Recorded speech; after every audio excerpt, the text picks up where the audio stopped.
Hello beautiful people. In today's video, I'll take you through the process of sewing a linen skirt, as well as talk to you about your inner critic and why you should talk back to protect your passion, your dreams, and yourself. It's a big topic, I know, but I want to share my experience and hopefully you'll like it.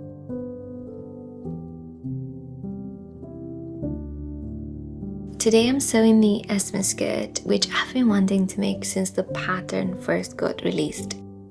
Now I expect this project to be an easy one because the skirt seems quite straightforward. What I don't expect though is for my inner critic to make an appearance even before I get the sewing machine out. Has that happened to you before? You get excited about making something, you do all of the prep work, and when it's finally time to get on with your craft, your mind starts talking you out of it. Does your internal dialogue sound something like this? You're not skilled enough for this. You're going to fail. You're trying too hard. Mine sounds like that too.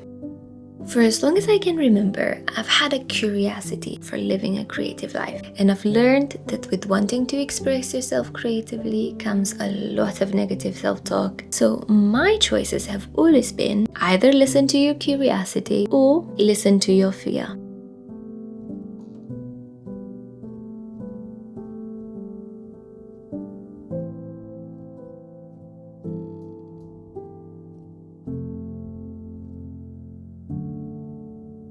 I wish I could tell you that I've listened to my curiosity and that I have confidently pursued a creative life from day one. It hasn't been quite like that.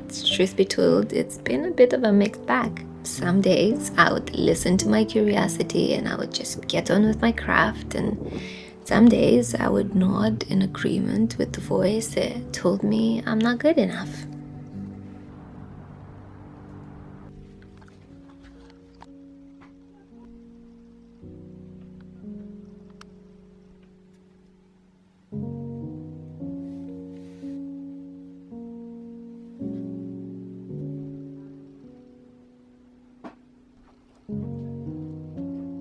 Your inner critic will work hard to stop you from learning, from growing, from expressing yourself creatively, from trying something new.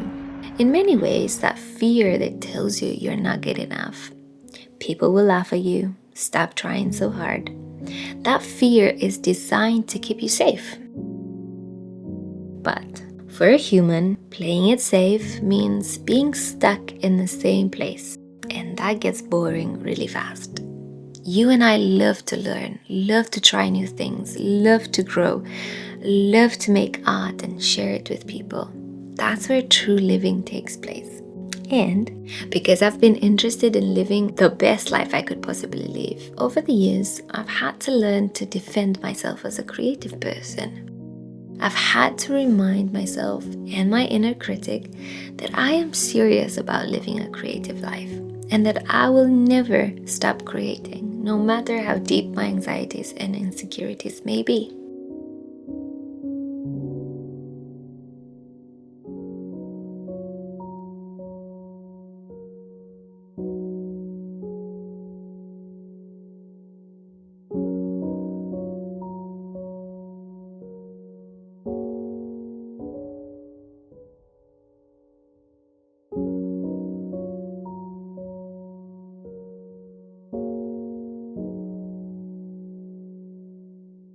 Recently, I've been reading this book on creativity from Gilbert, and I came across a passage in which she encourages people to have a conversation with their negative self-talk. I want to read you this passage because it shook me in a good way, and honestly, I feel like the whole world needs to hear this advice.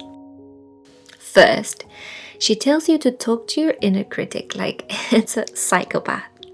I've never heard that before, but it was brilliant. Listen to this.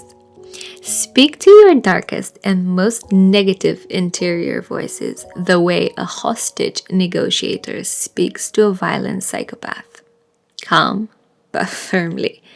I love that so much. Then she gives you the most magnificent words to use as a reply to your inner critic.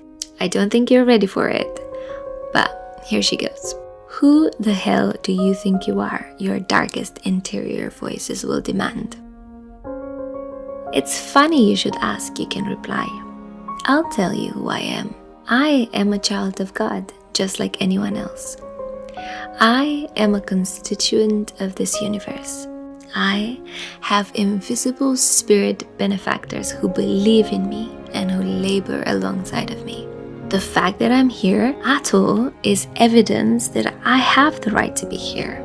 I have a right to my own voice, and I have a right to my own vision. I have a right to collaborate with creativity because I myself am a product and a consequence of creation.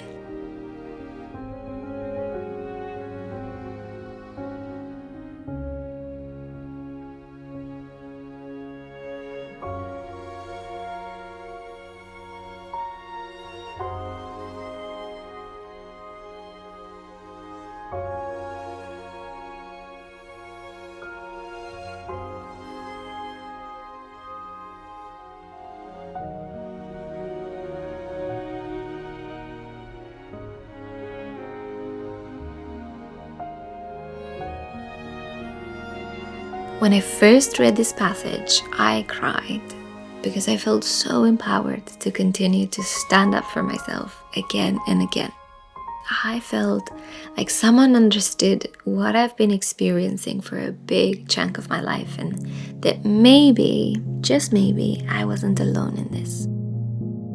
So I want to pass on this message to whoever is listening. I want you to know that you have permission to fight back. If you want to do something great with your life, that negative voice will come. And when it comes, you go ahead and defend yourself. Remind those demons of who you are. Remind yourself of who you are and what you want to accomplish. Do it over and over again. Do it every day. Because the cost of you not doing it, the cost of letting that inner critic have the final say is too high. Friend, as cheesy as it sounds, you are born to fly, and your negative thoughts are clipping your wings daily. It's time to get off the ground.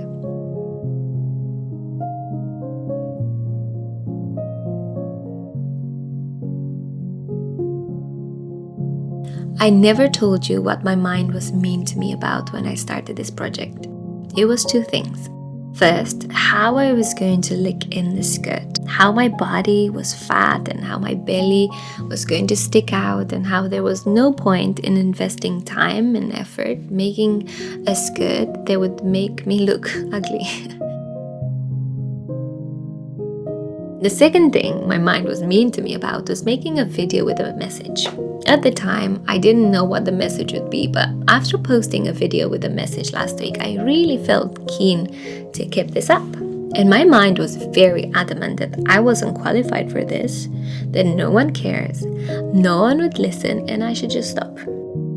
I repeatedly pushed back these negative thoughts, and I kept saying to myself the following things. If the skirt doesn't look right, I'll donate it to charity. But I have wanted to make the skirt for the longest time, and I am going to give myself permission to enjoy the process and try.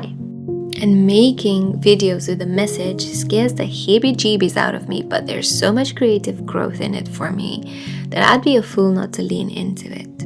I wonder what skirts and videos and poems and art and books and a host of other things await you on the other side of your negative self-talk.